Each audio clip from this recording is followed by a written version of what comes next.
Everyday blessing, berkat setiap hari. From rock bottom to the rock. Dari titik terendah menjadi sang batu karang. Lukas 22 ayat 32. Tetapi aku telah berdoa untuk engkau, supaya imanmu jangan gugur. Dan engkau, jikalau engkau sudah insaf, kuatkanlah saudara-saudaramu. Jika kita melihat Petrus pada malam penangkapan Yesus, meringkuk di dekat api unggun, bersumpah dan mengaku tidak pernah mengenal sang guru, kita tidak akan melihat seorang pengubah dunia. Yang kita lihat adalah Petrus sebagai pria yang telah benar-benar mendiskualifikasi dirinya sendiri. Namun, 50 hari kemudian, suara yang sama yang gemetar saat menyangkal Yesus itulah yang dipakai Tuhan untuk mengguncang pondasi Yerusalem. Kisah Petrus mengajarkan kita sebuah kebenaran radikal. Kegagalan terbesarmu tidak mengakhiri panggilanmu.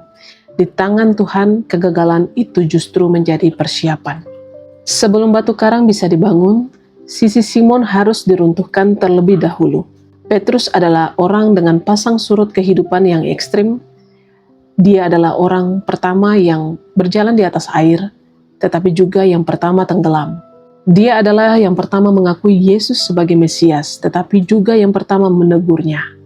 Titik terendah Petrus bukan hanya sekedar penyangkalannya terhadap Yesus, melainkan kesadaran bahwa kekuatannya sendiri, semangatnya sendiri, dan janji-janjinya sendiri tidak cukup untuk membuatnya tetap tegak. Untuk menjadi pemimpin yang Tuhan butuhkan, Petrus harus menukar kepercayaan pada diri sendiri dengan kepercayaan pada Kristus. Yesus tahu Petrus akan jatuh bahkan sebelum hal itu terjadi. Perhatikan kalimatnya dalam Lukas 22. Jikalau engkau sudah insaf, kembali. Bukan, jika engkau kembali. Setelah kebangkitan, Yesus menemui Petrus di tepi pantai. Dia tidak meminta daftar alasan atau janji bahwa Petrus tidak akan gagal lagi. Dia hanya bertanya, apakah engkau mengasihi aku? Yohanes 21 ayat 17. Disinilah transisi itu terjadi. Titik terendah Petrus menjadi pondasi kasih karunia tempat ia berpijak. Ia belajar bahwa kasih setia Tuhan selalu baru setiap pagi, bahkan setelah malam yang paling gelap sekalipun. Mengapa Petrus yang dipilih untuk memimpin?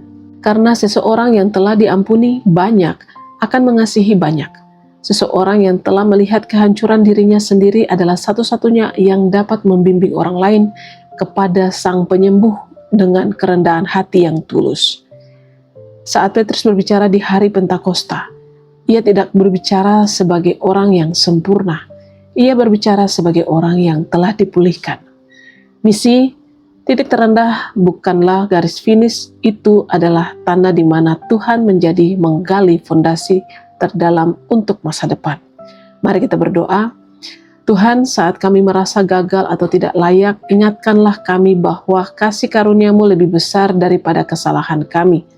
Ubahlah titik terendah kami menjadi batu karang kekuatan yang baru. Pakailah hidup kami yang telah dipulihkan ini untuk menjadi berkat dan penguat bagi sesama, agar nama-Mu dimuliakan melalui setiap proses hidup kami. Amin.